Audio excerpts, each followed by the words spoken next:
Welcome. We're going to talk today about subjective selling skills. One of the common questions we have at SkilCheck when we're doing our sales evaluations is when you're doing the sales evaluations, how does everything get measured and the points and how does everything actually turn into a score? So I want to help you with that. So let's talk about the subjective sales skills. First, we start out by working on involving the customer in the call. And it's an important fact to try to, the more interaction you do with the customer, the more likely they're going to feel comfortable with you. The next thing would be effectively handling objections and the customer's questions. The third one is when we build value in the store, and that's really by selling the features and benefits and creating a sense of urgency to visit and to rent. And another section of this is subjective is controlling the sales presentation. I think sometimes you might want to, some people over control it, but we're going to talk about how to control the call and also the organization and focus of the call. And I think what's so important about what we've done at SkilCheck is we've put this into 5 steps: the greeting, the inquiry, the counsel, invitation, and close. And those 5 steps make it a lot easier to organize and focus on the call. Another one is just being positive on the telephone and letting your personality show through. And a lot of the way you can do that is with your voice, the rate of speech, the clarity, the enthusiasm, that sort of thing, and the professionalism. And we're also going to be talking about effective sales presentation overall. So when we're talking about this, let's just first talk about when the customer calls, how do you get them involved? And that's where we first start with this, is that if you ask good inquiring questions, and you are engaging the customer in interacting with you. And sometimes they'll say, even if they said, how much are your 5x10s? I generally say, oh, let me see if I have those. And then I say, let me check my computer. And oh, by the way, can you tell me what you're storing? I can make, because we have a variety of different sizes. And then that way it gets them off of that size and price issue and gets right to what I want to do is to ask them other types of questions. So any way that you can involve the customer, it will be so helpful. Let's talk about effectively handling questions and objections. It's interesting in this aspect is when you start talking about when a customer calls in, how are you answering their questions? And I can give you some examples of this because we have listening to lots of our mystery shoppers and interacting, or even live calls that we listen to and that managers answer. Sometimes people say, yeah, I need some prices on your storage. And they'll say, oh, well, what do you need? And it's just a weird answer to their question. And even if they said, how much are 5x10s? I generally say, oh, we do have that, but let me look and see the availability. And so I can get off of that issue. But one of the things you're going to try to do is really effectively handle the questions and objections that the customer may have. And that may be a variety of things. And it may be something like when they get to the price, you say, oh, that 10x10 is $469. That's what it is in Hawaii at one of my stores. So people would, when they talk on the phone, they'd say $465. Some are like, wow, you're kidding. And you say, well, actually, no, that's the price. And we do suggest that you come down and look and you take your stuff and really pack and stack it well. So we use those questions and the issues and even their objections of the cost to be able to get right to the heart of what we were trying to do. So effectively handling questions includes those about the price, the size, any kind of question they're asking you.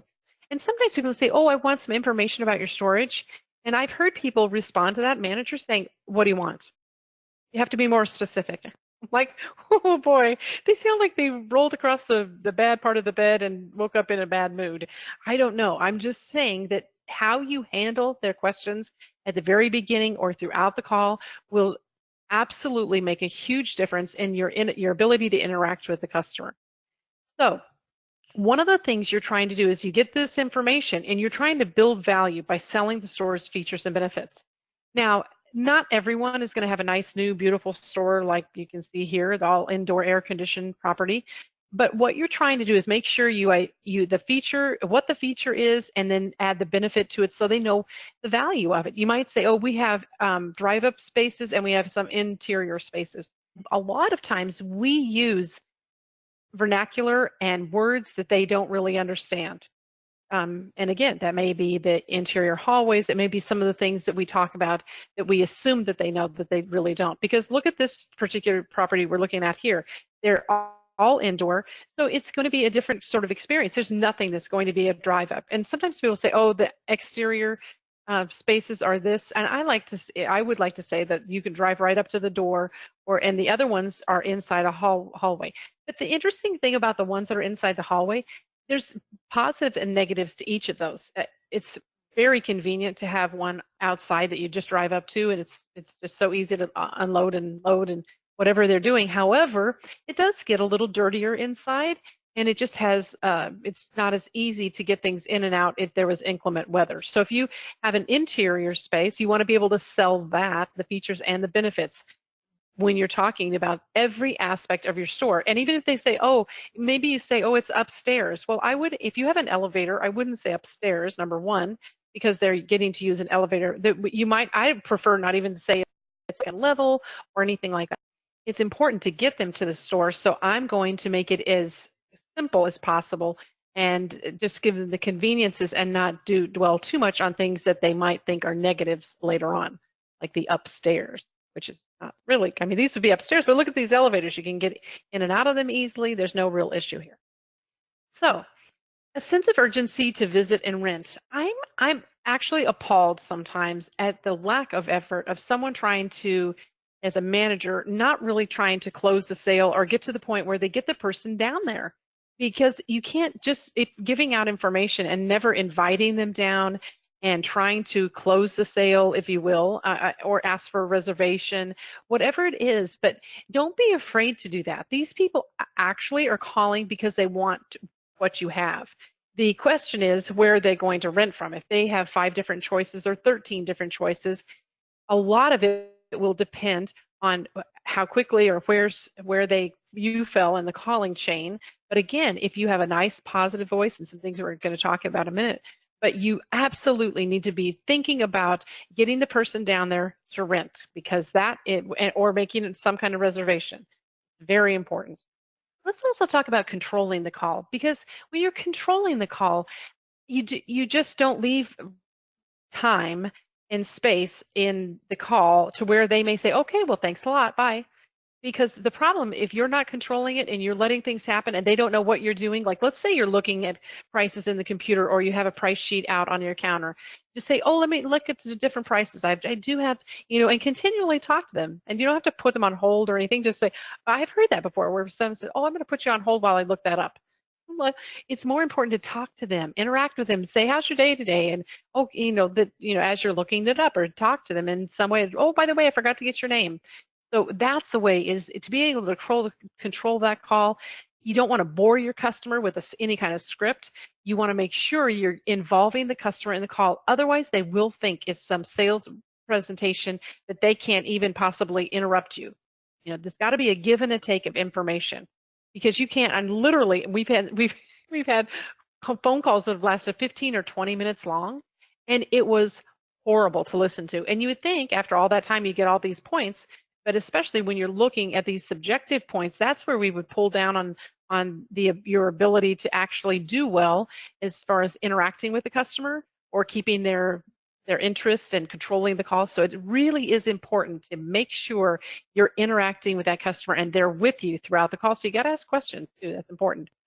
So I believe that with this call that you get, you want to try to keep it organized. And that's why we have the 5 steps: the greeting, inquiry, counsel, invitation, and the close. And the hard part, or the challenge here, is how do you get to each one of those and try to keep in some kind of logical order and to be able to focus on the call and what they're thinking about. And it is very difficult, I'll tell you. First off, if you have a really busy office and you are trying to sell and you've got customers trying to pay at the same time, I've heard many of those conversations where they're talking to someone in the office and they're talking to someone on the phone, and the person on the phone thinks they're not sure what's happening because the conversation stopped. It's just a really odd feeling. It's like, uh-oh, there's some kind of zone that they think they don't know who they're talking to. And then sometimes you can hear the customer saying, yeah, how much do I owe you? And they're on the phone. And so you actually, if it were me, I would sit as a manager and I kind of like wave to them, let them to know I see them, and maybe turn to the side a little so you can focus on the presentation that you're giving to the person that is on the phone. Because you've already started that, you might as well finish. It's only going to be a few minutes to actually get that call through. Now, I think Another thing that is so important in handling this phone and is subjective is the positive phone personality. And you're probably going to wonder, how is it possible to have a bunch of horses in a pleasure class? This is a Western pleasure class that's showing here. And you have to say, how does that tie into the phone? Well, I'm going to tell you because my dad was one of those guys he always had a lot of wisdom and things to tell me. And I was young, I was in high school, and I was getting started in a Western pleasure class. I was actually trained in English, and it was very hard for me to transfer to Western. And I noticed that all these people coming to the show had all these huge rigs and horses that were $10,000 and $20,000 horses and beautiful tack and everything else. I thought, wow. I told my dad, I said, I am not going to do well. And look at these people. Look at all the nice stuff they have and their expensive horses. It's going to be very obvious that I am new to this. And my dad said, hey, look at me. Because he just saw that how unfocused I was. And he said, your attitude on top of that horse and what you're thinking and how much you enjoy it is going to come through. And so you go out there and just do your best. And that is what I think, even on the phone, when you're interacting and selling someone on how you like your store or how much you like your store or how proud you are of your store, that needs to come through in your positive phone personality. And that is a subjective thing. Our evaluators, they have to say, did they sound like they were really proud of the place? Did they give us information and make it sound really neat? What is it and what's happening? Now I can show you the other picture here is of a new storage property that's close to my house. And that's my daughter, and she's actually learning to be a storage manager. So I'm wondering where the phone is. And I look at the phone on the counter. I'm like, oh yeah, they actually answer a cell phone now instead of having a regular phone line at the store. They're so high tech there, and I'm very proud of her for what she's doing. But I'm going to say, it's interesting how the learning process is a little different because there's so much new technology. But again, I told her, be friendly and helpful and sound great on the phone, because that attitude that you have about your store it doesn't even matter even if she wasn't at this store, if she was at like one of the old dogs that I've managed before that's 30 or 40 years old, if she was at that store, if she had a good tone of voice and she was friendly and happy and acted like, wow, this is the best place to store ever, just by her tone and her enthusiasm, that is going to shine through. And it is so important in your sales presentation to give that positive own personality. And I can tell you, of all the things, even the objective things you go through to get through our process of selling, your personality and how it comes across, whether it's in asking questions, whether it's inviting them down, this more than anything else is going to be a huge factor in how well you are doing on your scoring of these evaluations.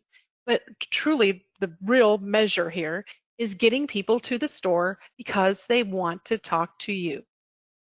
And that, to me, is the best part of this is what can save the call and save the store of doing really well. The better that you are at this, the more rentals you will get. I can promise you that.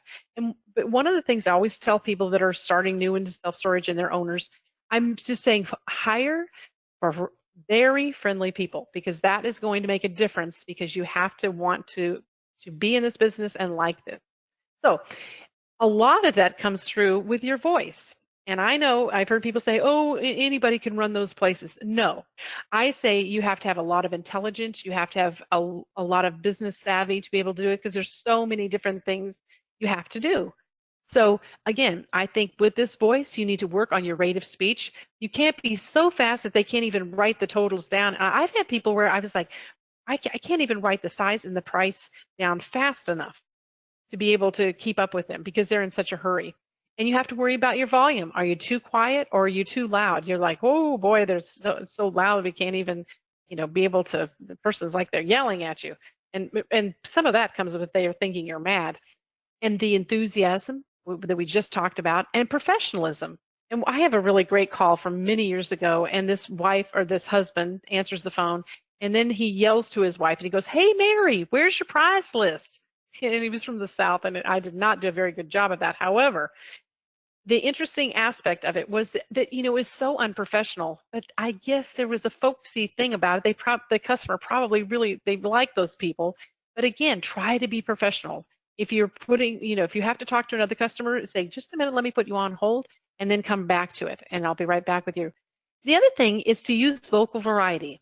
I like to use vocal variety throughout the call. And sometimes that may be fairly, calm introduction or maybe super enthusiastic introduction. And thank you for calling SkilCheck. This is Carol. May I help you? But those, you have to find your rhythm and that makes that work. But the vocal variety, a lot of times when I use some of the things where I want them to really focus in on me or I think I'm losing them, say, oh, hey, I wanted to tell you about something because we got a great special going on right now. And that's if you move in, the first month is only $1. And after that, it goes to the regular rent, but we can get you in at a really low price and get, because you're having moving expenses and other things like that. So if you lower your voice to do that, that makes them think, uh-oh, this is important to listen to because it's quieter. And again, remember etiquette. Be very careful on the phone what you say. Be careful not to say bad words. We hear lots of those. Over the years of the things that we have heard. I've even had a customer answer the phone at the store. He goes, "Yeah, the manager when I got here, the manager wasn't here. If you hang on, I think they're going to be back in a minute." This was a prospective customer that was just trying to wait on the person that was going to come back in the office. So again, all of these things are important with your voice. Now let's talk about professionalism. Because again, this a lot of times, that goes with voice and a variety of other things, but you have to be really respectful to people on the phone. It's only fair, and again, you can't see them. And if they're in a hurry, if they're frustrated, if they are, and I've had a few of those where I've said, oh, how much are 5x10s? And they say, actually, we do have 5x10s. And just a minute, let me get the price of those. And let me tell you a little bit about the store. And I had one guy in Stockton, California, and he was just like, he was so mad at the whole process, I thought, at least at the time. And he said, I wanted the blankety blank number. I mean, the amount. And so I'm just sitting there shocked. I'm like, what do I do? What do I do? But the hard part is that you don't really know why people are in a hurry or what's going on. And this particular guy, he had a flood in his apartment, so he had to get the stuff out. I didn't know that at the time. But he finally did come to our place, and I thought, boy, I didn't do a very good job selling. When he came through the door and asked for me personally, I thought, uh-oh, I don't, and I wasn't working there. I was supervising, and we were getting ready for an auction. So I was like, who wants me here? I thought, oh no. And then it came out to be the guy that was Mr. Rude, what I would have called Mr. Rude. But again, I had to sit back and I said, hey, why did you choose us? And he said, you were the nicest person on the phone. I'm thinking, wow, that is a real tell. If you look at something like that and you think, you know what, if he called 5 other places, because I'm going to say he was rude, and he probably got that back from the people that he called, that they were probably just as rude as he was. But you can't worry about that because you never know why people are in a hurry or why things are happening. But don't interrupt them and try to be as respectful as you can throughout the call. Now, effective sales presentation. We look for this is like everything about the sale itself. And this not only, applies to when you're on the phone, but it also is, when you're selling and you have the person at the property, you're greeting them, you're asking inquiring questions, you're trying to help them get into the right size space, and maybe you're offering a couple different sizes for them. You're inviting them to come down, or if they're already there, you're asking for the rental, and you're trying to close the sale. And I think I put a car here because I find sometimes car salesmen are you're like, oh boy, I hate to buy a car, or the way that they approach sometimes the sales process is not very good. And then it's not to say all people are like that, but I can tell you, I remember a time in Stockton, California, when I was looking at a car, and the guy, I wanted to sit in it, and he goes, oh, come here, let me show you something. And he lifts open the hood and opens the hood, and I'm looking at it, and I'm thinking, huh. I said, boy, that's a lot of stuff packed in there. And he goes, well, and he started telling me about the engine. You know what?